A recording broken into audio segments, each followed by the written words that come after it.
جو ہم سے گناہ ہوئے، میرے اور آپ کے آقا علیہ السلام فرماتے ہیں، جس کا مفہوم اس طرح سے ہے کہ میں دن میں 100 بار استغفار کرتا ہوں۔ میرے اور آپ کے آقا علیہ السلام کو تو استغفار کی ضرورت ہی نہیں ہے، ان کی وجہ سے تو ہم نے بخشے جانا ہے، ان کی شفاعت سے تو ہم نے جنت میں جانا ہے، وہی تو ایک ہمارے پاس اللہ کے بعد آسرا ہیں۔ ہاں، جب وہ کہہ رہے ہیں میں استغفار کرتا ہوں تو میں اور آپ استغفار کیوں نہ کریں؟ آئیں اللہ کے دربار میں ہم اپنے آپ کو سرنڈر کر دیں، اور ایسے حالات میں جب کائنات نے دیکھا نہ سائنس کام آئی، نہ مال کام آیا، نہ طاقت کام آئی، نہ جدید ذرائع کام آئے، ایک نہ دیکھنے والے کیڑے نے جس کو عام انسان دیکھ نہیں سکتا، خوردبین کے بغیر دیکھا نہیں جاتا، اس نے پوری دنیا کو عاجز کر کے رکھ دیا ہے۔ ابھی تک سمجھ نہیں آ رہی۔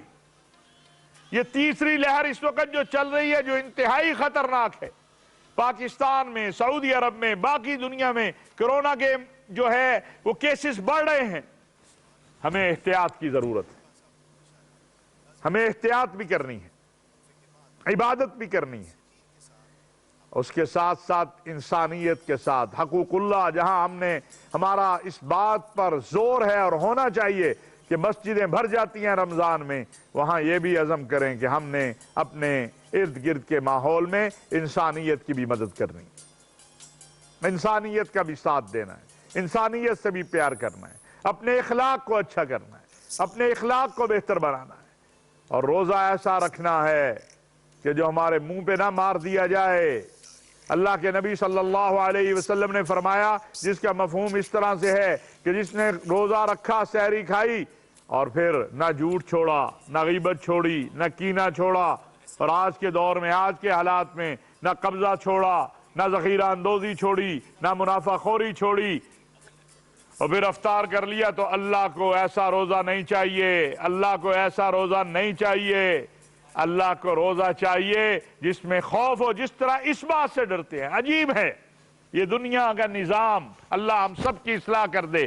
پانی حلال ہے، کھانا حلال ہے، لیکن سحری کھانے کے بعد پانی نہیں پیتے، کھانا نہیں کھاتے، اور حلال کام جو کر سکتے ہیں نہیں کرتے، جو اللہ نے منع کیے۔ یہ حلال کام حلال ہے نا، پانی حرام تو نہیں ہے، کھانا حرام تو نہیں ہے، لیکن اللہ کا حکم ہے، لہذا سحری سے افطاری تک ہم کھانا نہیں کھاتے، پانی نہیں پیتے۔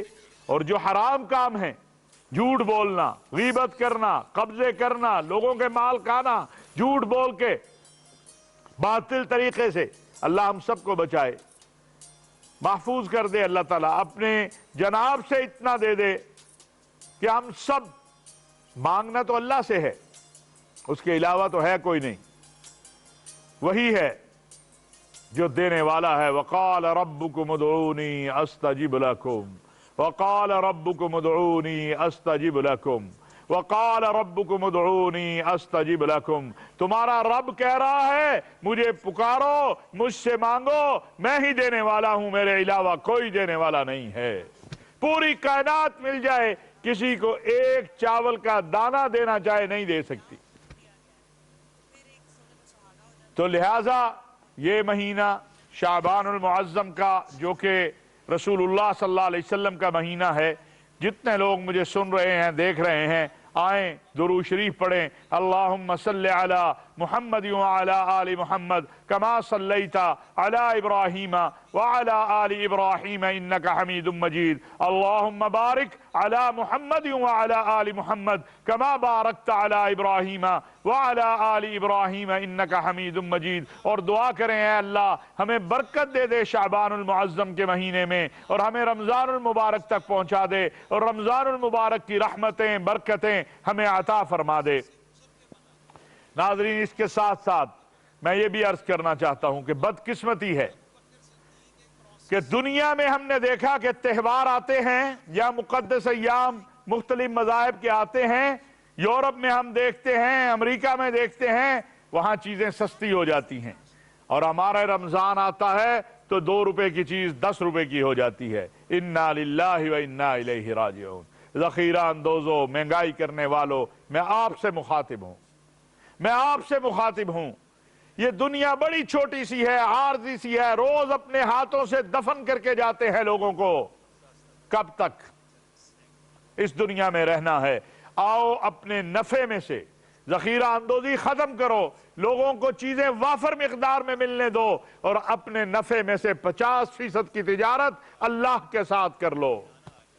جو شفا دینے والا ہے، جو صحت دینے والا ہے، جو قناعت دینے والا ہے، جو امن دینے والا ہے، جو اطمینان، آج ہر شخص پریشان ہے، اور اطمینان کس میں ہے؟ الا بذکر اللہ تطمئن القلوب۔ آؤ اس طرح کا ذکر کریں کہ قرآن کریم میں ہے فَاذْكُرُونِي أَذْكُرْكُمْ وَاشْكُرُوا لِي وَلَا تَكْفُرُونَ، میرا ذکر کرو میں تمہارا ذکر کروں گا۔ تو زمین پہ کہتا ہے لا الہ الا اللہ، تو زمین پہ کہتا ہے یا اللہ، تو زمین پہ کہتا ہے یا رحمان، تو زمین پہ کہتا ہے یا علام الغیوب، تم زمین پہ کہتے ہو یا ستار العیوب، وہ آسمان پہ کہتا ہے ہاں میرے بندے کیا بات ہے، بتا کیا بات ہے۔ قرآن میں کہا گیا اَمَّن يُجِيبُ الْمُضْطَرَّ إِذَا دَعَا، جب تم مشکل ترین حالات میں ہوتا ہے، بھائی بھی چھوڑ جاتے ہیں، بہنیں بھی چھوڑ جاتی ہیں، دوست بھی دور ہو جاتے ہیں، کوئی ساتھ دینے والا نہیں ہوتا، اس وقت تو پکارتا ہے، اس وقت تو کہتا ہے ہائے میرے اللہ، اے میرے اللہ، اے میری مشکلوں کو حل کرنے والے۔ قرآن میں اللہ فرما رہے ہیں اَمَّن يُجِيبُ الْمُضْطَرَّ إِذَا دَعَا وَيَكْشِفُ السُّوءَ، کون ہے اوے کون ہے جب تو مشکل میں درد کے ساتھ کہتا ہے اللہ، کون ہے جو تجھے جواب دیتا ہے؟ وہ اللہ ہے، صرف جواب نہیں دیتا، تیری مشکلوں کو بھی حل کر دیتا ہے۔ تو آئیے رمضان المبارک سے پہلے اپنی رنجشوں کو، قدورتوں کو، نفرتوں کو ختم کریں، آگے بڑھیں، اللہ رب العزت سے دعا کریں، اور اس کے ساتھ ساتھ جو جہاں جتنا کر سکتا ہے انسانیت کے لیے ضرور کرے۔ خدا را ذخیرہ اندوزی سے باز آ جاؤ، مہنگائی سے باز آ جاؤ۔ اگر ہم عامت الناس سے کہنا چاہتا ہوں، الحمدللہ ابھی تو حکومت نے یہ جو سٹے بازوں کے اوپر کریک ڈاؤن کیا، چینی 150 کی یہ بیچنا چاہتے تھے رمضان میں، 130 پہ چلی گئی تھی، ایک دم واپس آئی۔ اس کا مطلب یہ ہے کہ اگر ہم حکومت اور عوام مل جائے تو یہ جو مہنگائی کرنے والے ہیں ان کا علاج کیا جا سکتا ہے۔ اگر یہ لیموں کی قیمت بڑھاتے ہیں، چینی کی قیمت بڑھاتے ہیں، باز نہیں آتے ہیں، صرف 2 دن اگر بائیکاٹ کر دیا جائے ان کے دماغ درست ہو جائیں گے۔ اس لیے میری گزارش ہے، میری التجا ہے، میری التماس ہے سب دوستوں سے، سب سننے والوں سے کہ اپنے ارد گرد کا ہم خیال رکھیں، اپنی سحریوں کو، اپنی افطاریوں کو چھوٹا کریں اور آگے بڑھیں، لوگوں کی مدد کریں۔ ناظرین و سامعین، دوسری گزارش جو ہے، ابھی وزیر اعظم پاکستان نے پچھلے ہفتے میں ایک سیشن کیا سوال و جواب کا، اس میں بچوں اور بچیوں کے ساتھ ریپ کے حوالے سے، جنسی زیادتی کے حوالے سے ایک سوال ہوا۔ وزیر اعظم پاکستان نے بغیر کسی کا نام لیے یہ کہا کہ ان اسباب میں ایک سبب فحاشی و عریانی بھی ہے جس کی وجہ سے یہ واقعات بڑھ رہے ہیں۔ ایک چھوٹا سا طبقہ جس کی عوام میں تو کوئی پذیرائی نہیں ہے، نہ ہی عوام الناس کو ان سے کوئی غرض ہے، نہ ان کو عوام سے کوئی غرض ہے، اس نے کوہرام مچا دیا عورت کا حق۔ عمران خان صاحب نے تو کہیں نہیں کہا کہ عورت اس کی ذمہ دار ہے جو ریپ ہو رہے ہیں۔ فحاشی پھیلانے والا، عریانی پھیلانے والا، وہ مرد ہو یا عورت ہو، وہ زیادتی بچی کے ساتھ ہو یا بچے کے ساتھ ہو، وہ تو زیادتی ہے، وہ تو جرم ہے۔ کیا کوئی انکار کر سکتا ہے کہ جو موجودہ جدید ذرائع ابلاغ آنے کے بعد، اور یہ جو اب ہم نئے جو ہے بالکل ایسے چیزیں دیکھتے ہیں جو آپ اپنے بچوں کے ساتھ بیٹھ کے بھی نہیں دیکھ سکتے، کیا اس سے پہلے بھی ریپ کے واقعات کی ریشو یہی تھی؟ بھئی اگر کوئی جنسی زیادتی بچے کے ساتھ کرتا ہے، مدرسے میں کرے یا اسکول میں کرے یا کالج میں کرے یا سڑک پہ کرے، جو بھی کرتا ہے وہ مجرم ہے اس کو سزا ملنی چاہیے. جب ہم کہتے ہیں ان مجرموں کو سخت سے سخت سزا دو، پھر کہتے ہیں جی انسانی حقوق. یعنی 7 سالہ زینب کا انسانی حق نہیں ہے، اس درندے کا جس نے اس کو ریپ کیا اس کا انسانی حق ہے. پوری قوم، میں کہتا ہوں آج ریفرنڈم کرا لیا جائے، اگر آج ریفرنڈم بھی کرا لیا جائے، میں دعوے سے کہہ سکتا ہوں کہ چند سو کے علاوہ پوری قوم عمران خان صاحب کے اس بیان کی تائید کرے گی کہ فحاشی اور عریانی بھی ایک سبب ہے ان اسباب میں جن کی وجہ سے ریپ ہوتا ہے.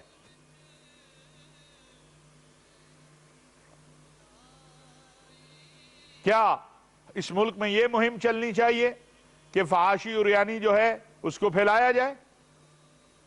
یہ چاہتے ہیں آپ؟ پورے ملک کے دینی طبقے، سیاسی طبقے نے، علماء نے، مشائخ نے، بڑے بڑے اکابر نے، حضرت مولانا مفتی تقی عثمانی صاحب اور علامہ عارف وادی صاحب اور پیر نقیب الرحمان صاحب اور اسی طرح دیگر اکابرین نے بھرپور انداز سے، پاکستان علماء کونسل نے، جمعیت علماء اسلام نے اور جمعیت علماء پاکستان، سب نے اس کی بھرپور تائید کی ہے. ہمیں ان اسباب کو دور کرنا ہے. فحاشی اور عریانی بھی ایک سبب ہے، سزائے نہ ملنا بھی ایک سبب ہے، مقدمات کی تاخیر بھی ایک سبب ہے. تو ہم نے اپنی نسلوں کو بچانے کے لیے، اپنے بچوں کو بچانے کے لیے تمام چیزوں کو بہتر کرنا ہے. خالی وزیر اعظم صاحب نے جو بیان دیا، اسلامی جمہوریہ پاکستان کے وزیر اعظم کو اسی طرح کا بیان دینا چاہیے، اسی طرح کی بات کرنی چاہیے اور عملی اقدامات اٹھانے چاہیے. آپ چاہتے ہیں کہ پاکستان میں، یعنی اگر فحاشی اور عریانی نہیں تو پھر کیا، فحاشی اور عریانی کا خاتمہ نہیں تو اس کو پھیلانا چاہیے. اللہ کا خوف کریں. اصل بات یہ ہے کہ کچھ لوگوں کا خیال ہے کہ وہ اتنا شور کرے کہ پاکستان میں دین کی بات کرنی یا شریعت کی بات کرنی یا اسلام کی تعلیمات کے مطابق بات کرنی مشکل ہو جائے. یہ ان کی خام خیالی ہے، ایسا ممکن نہیں ہے. عورت کے حق کی جو بات ہے، اسلام نے جو عورت کو حق دیا ہے وہ کوئی اور نہ دے سکا ہے نہ دے سکتا ہے. آئے آگے بڑھیں، بجائے اس کے کہ آپ اس بات کے اوپر تنقید کریں کہ آپ نے کیوں کہا کہ پردہ ہونا چاہیے.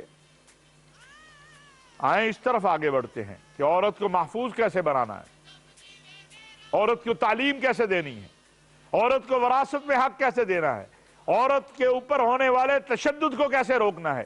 اس کی طرف آگے بڑھیں. ہم یہ نہیں کہہ رہے کہ اس ریپ اور ان چیزوں کی ذمہ دار عورت ہے، ہم یہ کہہ رہے ہیں اسباب میں سے ایک سبب وزیر اعظم نے کہا فحاشی اور عریانی بھی ہے. اور یہ جو بات کہی اسٹیمنا ذہنی، یہ درست بات ہے. کیا آج ہمارے بچوں کی جو صحتیں اور طبیعتیں ہیں وہ اس طرح کی مضبوط ہے جس طرح ماضی میں تھا؟ یہ تو ڈاکٹروں سے پوچھ لو بھائی.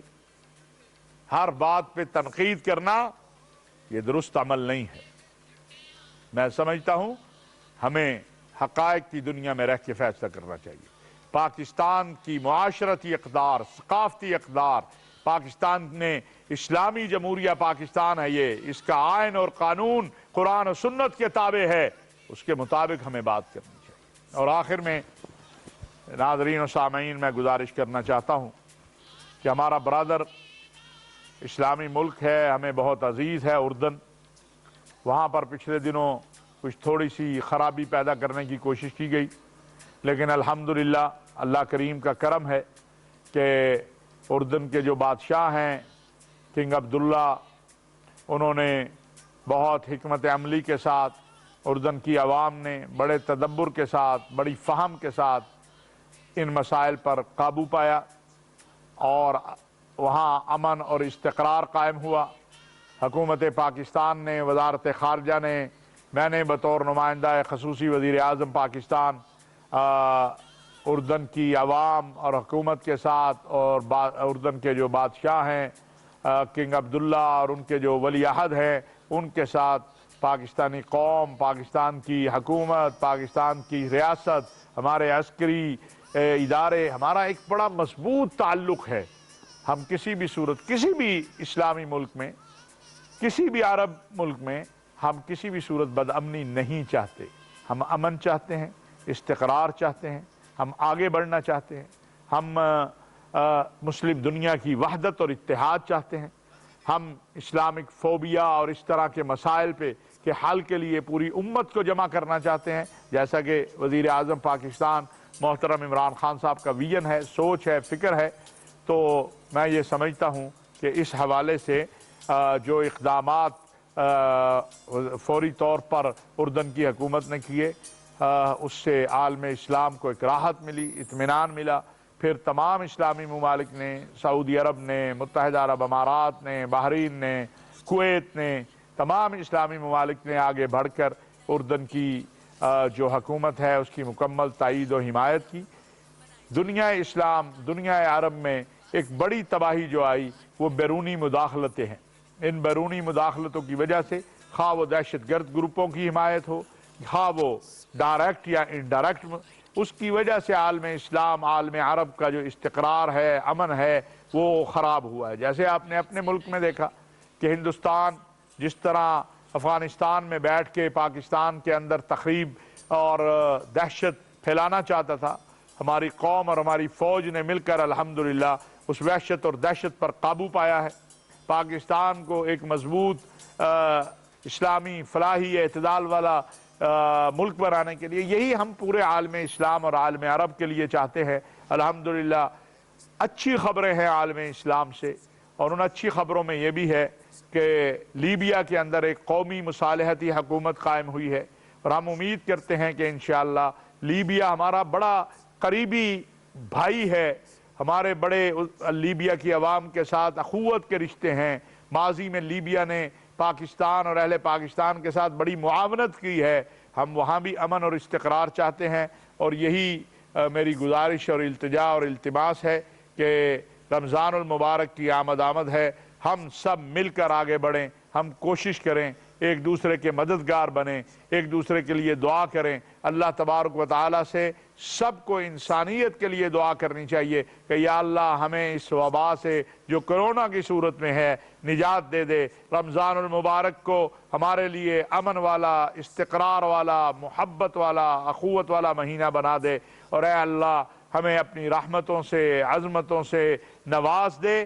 ایک دوسرے کا خیال کرنا، رمضان المبارک میں روزے، یہ بھی میں عرض کرنا چاہتا ہوں، ہمارے بھائی چھوٹی چھوٹی باتوں پہ روزہ چھوڑ دیتے ہیں، یہ سگریٹ نہیں چھوڑ سکتا، پان نہیں چھوڑ سکتا۔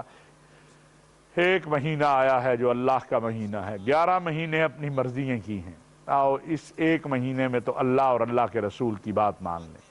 آئیے آگے بڑھتے ہیں، آگے چلتے ہیں، اپنے آپ کو، اپنے وطن کو، پورے عالم اسلام کو ضرورت دعاؤں کی ہے، ہمیں دعا بھی کرنی ہے اور دوا بھی کرنی ہے۔